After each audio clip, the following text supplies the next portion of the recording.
বাংলাদেশের ব্যবসার পরিস্থিতি যদি বলি, এটা এখন আইসিইউতে আছে। কারণ গত তত্ত্বাবধায়ক সরকারের সময়, একটি ক্ষণস্থায়ী সরকারের সময়, অন্তর্বর্তীকালীন সরকার, ক্ষণস্থায়ী সরকার, এই ক্ষণস্থায়ী সরকারের সময় আসলে ব্যবসা বাণিজ্য কোনো গতি পায় না। স্বাভাবিক কারণেই, সঙ্গত কারণেই গতি পাওয়ার কথাও না। কারণ তখন তাদের কোনো মোটো থাকে না, কোনো টার্গেট থাকে না। এবং তারা এই ক্ষণস্থায়ী সরকারগুলো আসে কিন্তু একটা টার্গেট নিয়ে, সেটা হচ্ছে নির্বাচন। তো সেই ক্ষেত্রে ব্যবসা বাণিজ্য আসলেই প্রস্ফুটিত হইতে পারে না এবং হওয়ার কথাও না।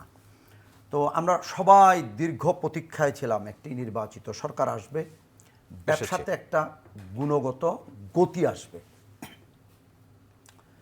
তো আমি বলতে পারি যে 2.5 মাস বা 3 মাস এটা খুব বেশি সময় না, কিন্তু মর্নিং শোজ দ্য ডেজ একটা কথা আছে। সেই ভঙ্গিতে বলতে পারি, এটা কিছুটা ভুলও হতে পারে, আগাম বার্তা হিসেবে ভুল, কিন্তু যে মর্নিং শোজ দ্য ডেজের আঙ্গিকে যদি বলি, আমরা ভালো কিছুই সূচনা দেখতে পেলাম না। সেখানে একটা হতাশার গল্প থেকেই যাচ্ছে। আর ঋণ খেলাফি। কোন ধরনের হতাশা? হতাশা, ব্যবসার মধ্যে কোনো ভাইব্রেশন নেই ব্যবসা, এবং সেটা আপনাকে যদি বলি তার একটা ভার্জ ইম্প্যাক্ট আছে। সেটা হচ্ছে যে যুদ্ধ, ইরান ইসরায়েল ত্রিপক্ষীয় যুদ্ধ একটা বড় কারণ।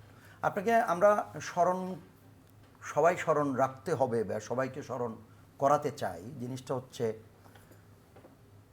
রাশিয়া ইউক্রেন যুদ্ধ, তার আগে কোভিড, দেন বাংলাদেশের 24শে জুলাই, এবং দেন ইরান ইসরায়েল আমেরিকার ত্রিপক্ষীয় যুদ্ধ।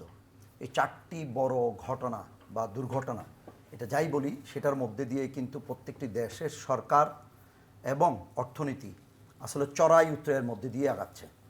তো এটাও বাংলাদেশ এটার বাইরে না, এটা হবে। কিন্তু প্রত্যেকটা দেশেই তার ব্যবসাকে সচল রাখার জন্য, তার গতিটাকে, পেইসটাকে ঠিক রাখার জন্য অনেকগুলা কার্যক্রম গ্রহণ করেছে।